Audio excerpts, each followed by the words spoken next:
Morning, everyone. Thank you for coming. It gives me great pleasure to announce Warren Gatland as head coach of the British and Irish Lions tour to South Africa in 2021. We are absolutely delighted to have secured Warren's services again. He is a truly exceptional coach and his professional record speaks for itself. Having been head coach of the Lions for 2 consecutive tours, Warren arguably understands this very special touring side as well as anybody in the world game. Warren's contract will start in August of 2020 and will work on an exclusive basis until the conclusion of the tour 12 months later. The reason why we've made the appointment 2 years before the tour starts is so that Warren can be heavily involved in planning the logistical, the scheduling and other elements of the tour, which is something that he and I were very keen to ensure was possible. We are all very much looking forward to working alongside Warren and firmly believe that his appointment gives us the best chance of success in 2021. Let me now hand over to the Lions head coach, Warren Gatland. Thanks, Ben. Everyone, I'm incredibly excited about this appointment. And as Ben mentioned, it gives me a great opportunity to be involved in the early parts of planning, preparation and scheduling for this tour. South Africa is a great country to tour. They have a proud rugby history and tradition. It's a tough place to go and tour, but really excited about the challenges ahead. The hospitality in South Africa will be amazing, and the journey over the next 2 years as we plan for the tour and look forward to what will be an exciting, challenging, tough rugby challenge in South Africa is something that both the fans and everyone can really get excited about. Warren, congratulations on the appointment. You said after the last tour to New Zealand that you hated parts of it and you were done with the Lions. You've obviously decided to go again. Why the change of heart? Look, I love the Lions as a concept. There were parts of the New Zealand tour that were incredibly challenging. Any Lions tour for players and coaches involved, it's probably the hardest thing that you'll ever do as a coach in terms of planning and preparation, and the scrutiny of the press is always something that's at the forefront of a Lions tour. But one of the things about when I reflected back on New Zealand is the hospitality that we had there, the atmosphere in the games. That was incredible. And being part of the Lions and the opportunity to go to South Africa potentially to finish something, there's some unfinished business, having been involved as head coach in the previous 2 tours. So when I met Ben and we spoke briefly about the potential to, was I interested? I couldn't turn my back on this challenge, and to think about the possibility of going and leading the Lions in South Africa was something that I know it's going to be tough. It's going to be a real rugby hotbed in terms of going over there, and the Lions in the past have always found it quite difficult given their history, how physical they are in the game, with the game, how passionate they are. But I felt and spoke to my family and thought, this is something that I really couldn't turn my back on. The official schedule's yet to be announced, but if, as expected, it's shorter with less games, 5 weeks, 8 games, will that be enough time to find your best 15, 23 and give players enough of a chance to impress you for selection? And it's a good question, that in terms of looking at the planning and the scheduling hasn't been finalised yet, and I think there's negotiations underway with the Pro 14 and the PRL in terms of potentially when their finals are locked in, how much time that we're going to have together as a group before we go on tour. Looking at the games in South Africa, the games at sea level and then potentially at altitude as well, and how we plan around that. And then given the opportunity for those players having enough game time before you select the first test. Now, one of the things that we have done in the last previous tours is we've said to all the players on the squad that we've guaranteed them a start in the first 3 games, and I felt that's been a real positive for those players that have felt that they've had that opportunity, because it gives you a chance to put yourself in the shop window, so to speak, and if you play well and the team plays well, then you've got perhaps an opportunity to be a part of that Test 23 or the Test 15. So we may have to look at that.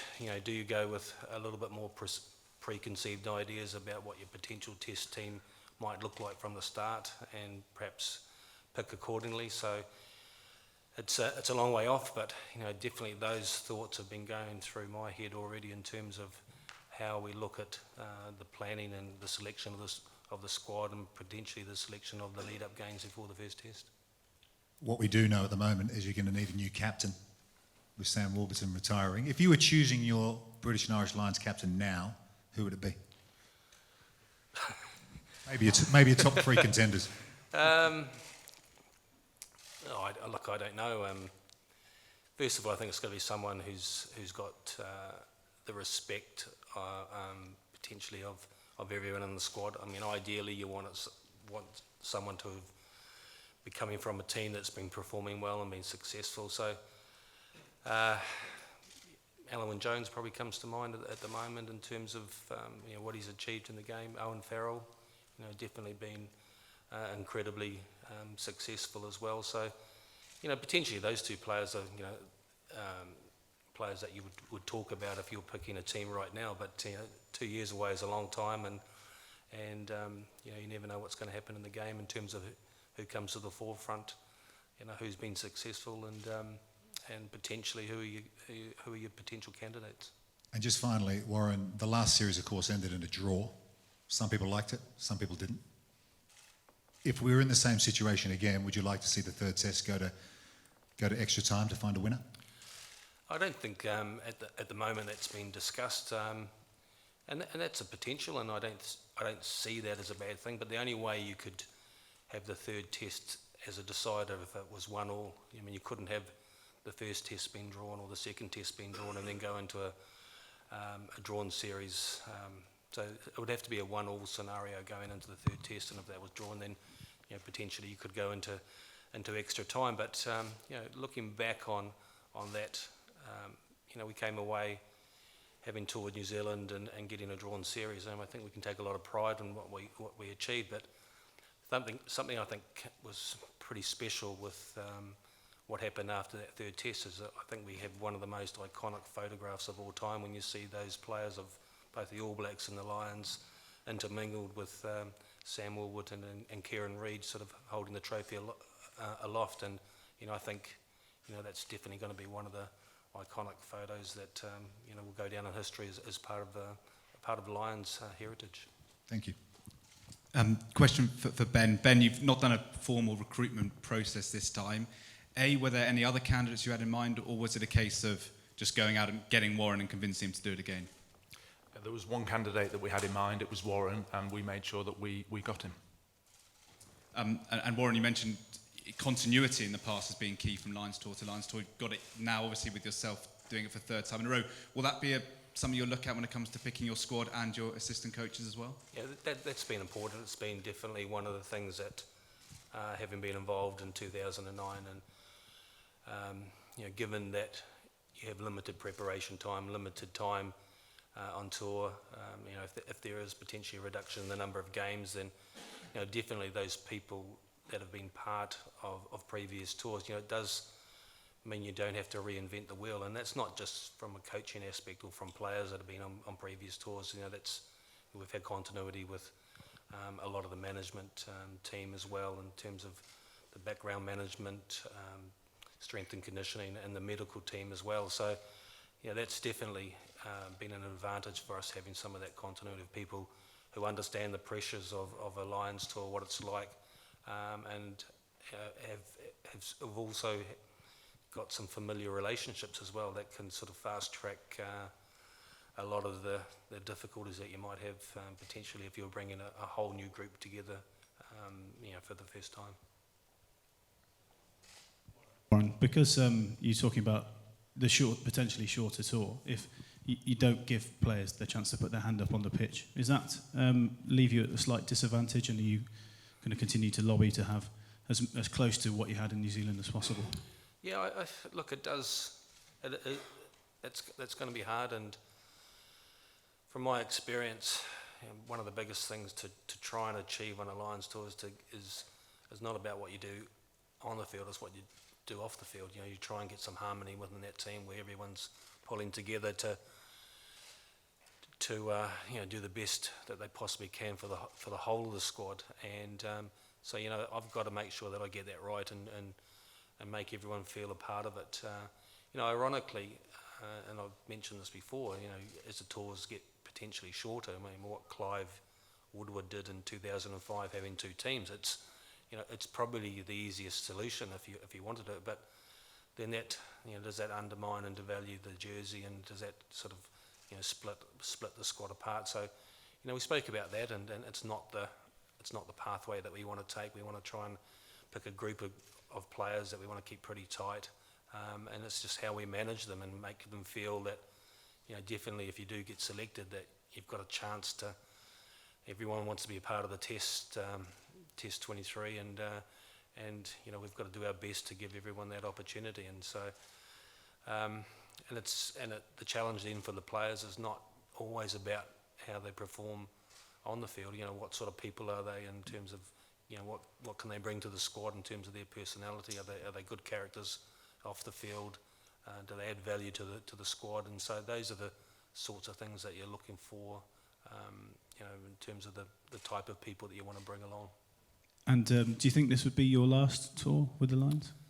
Yeah, I think so. Yeah, I would have done the round. So look, the challenge for me is as a head coach to go undefeated in a Test series, and if I was able to achieve that in the squad, that would be something pretty special. And I've been extremely privileged to have the honour of being involved, and this will be my fourth tour, and so thankful to be given the opportunity. And I kind of feel, and I really appreciate the support that I've had from someone like Ian McGeechan, who's been very positive in my appointment, and I think having had that experience as a young boy growing up in New Zealand and what happened in 1971, and then having played against the Lions and what that meant to me as a player, being on the other side, knowing this is a once-in-a-lifetime opportunity that only comes around every 12 years. And then I reflect back in 2001 when I was coaching Ireland, and as a coach, I was disappointed we didn't get more players selected for that tour. So understanding that aspect, having coached Wasps and having players get selected in 2005 and on the tour to New Zealand. So it's a lot of different ways to come in and look at it from a different perspective, and but being head coach is something incredibly special and something I'm proud of, and something I'm going to give 100% to. Ben, we keep asking, talking about potentially shorter tours. What stage are the negotiations with South Africa? What are we looking at the moment? Well, so we know a decision was taken in San Francisco a couple of years ago now. So there are 8 matches on the tour, 3 of which will be test matches. We have a very collaborative relationship with our counterparts in South Africa, so we work closely with them to work out the right venues for those 8 matches, and we hope to do that over the coming months and have an announcement at some point over the summer. But we are firmly working towards the agreement from San Francisco, which was 8 matches, 3 of which are tests. So it was 10 in New Zealand, Warren. Does that maybe mean a slightly smaller squad to keep everyone competitive, so you haven't got players sitting around doing nothing? Yeah, absolutely. And Ben and I have already potentially spoken about that. The biggest challenge is, and even though New Zealand was a bit different, I think in the past, is trying to prepare and trying to win that first test. You do everything you can. I know there was criticism, and I do things different in terms of how we handled bringing in extra players, and in 2017, we did the same in 2013 as well, not under the same scrutiny, and we've discussed about the potential of how we may schedule the possibility of not having a midweek game before the first test, so you try and do the best possible thing you can in protecting that 23. And like I said, the scheduling hasn't been decided on, and but if you did pick a smaller squad, you may potentially announce extra players as the squad is announced as well, that may come out to cover us for a midweek fixture between maybe the first and second test. So those things haven't been decided on, but those are part of the discussions that Ben and I are having at the moment, and hopefully, over time we'll get a little bit closer to finalising what our direction's going to be. There's a lot of games to be played in 2-year period, but as it stands at the moment, what are you expecting from South Africa as a team? Well, I think under Rassie Erasmus, there's no doubt that there's been some improvement, and I think they're definitely a side that are going to be tough to beat. I think we'll see them perform well as they traditionally have in the World Cup. England found it tough a couple of years ago when they went out there, that they weren't, as everyone expected, an easy side to beat. And for us, the challenges, and it's always tough acclimatising to altitude. That takes a little bit of time, and how we handle that. So look, there's no doubt when they put that green jersey on, and the prospect of playing the Lions, what it means to those South African players and the fans. They're passionate about the game. And I'm expecting South Africa to be a really tough, challenging tour, and it was in 2009. It was probably some of the most physical rugby that I'd been involved in and witnessed, and we're expecting the same in 2021. Warren, given your love of the Lions and your association with them for so long, are you frustrated that it doesn't seem to be necessarily shared by World Rugby and the rest of the game, that every few years the Lions coach comes back and pleads for more time and more time to develop the squad and more space to work with, but each time you end up fighting for your corner? Is it a frustration that doesn't seem to be shared? I wouldn't agree with those points. I think that the people I talk to are conscious what massive role the Lions do play in the game. I think the Southern Hemisphere definitely want to support the Lions. I mean, they think that's very important, and then that every 4 years the Lions tours, and every 12 years to their own country. So they're very, very positive about the Lions as a concept, and making sure that it continues. And for us, we have to keep fighting for preparation, that we get enough time together, make sure that the matches are right, so that we give ourselves the best opportunity to go to the Southern Hemisphere and be successful. So that's a challenge, and the challenge is to work with our partners, which are Pro 14, PRL at the moment, to make sure that that relationship is positive. And if that relationship is positive, that they give us the, I don't think we're being excessive and asking for, we don't want 6 weeks together. We're looking for a couple of weeks of preparation before you leave the shores, to give yourselves the best chance. And I think everyone wants potentially that opportunity. I mean, we want to be in the best possible shape to go out and win a test series, and I think the Southern Hemisphere want the Lions to be as strong as they possibly can, because they see it as a really important part of their scheduling every 4 years.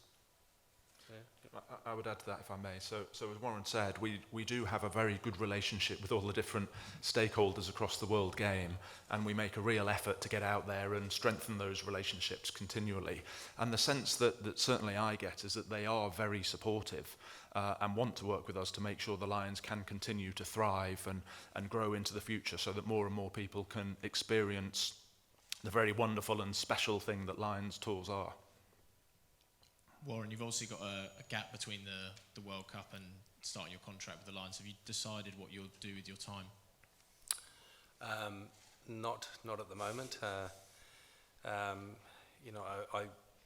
finished with Wales after the World Cup, and I'm talking to a couple of people at the moment, but nothing is. There's nothing formal at the moment, and hopefully in the next few months I'll make a decision about what my future is going to be. Potentially after the Lions. And Ben, there was as well as the 8 games, there was a suggestion of having a match here at Twickenham as an extra game before the tour. Is there any possibility of that?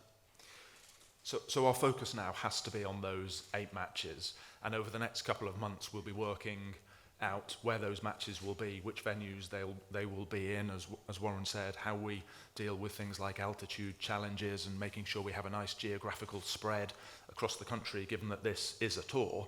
So our focus right now very much is on those 8 matches, not on other matters at the moment.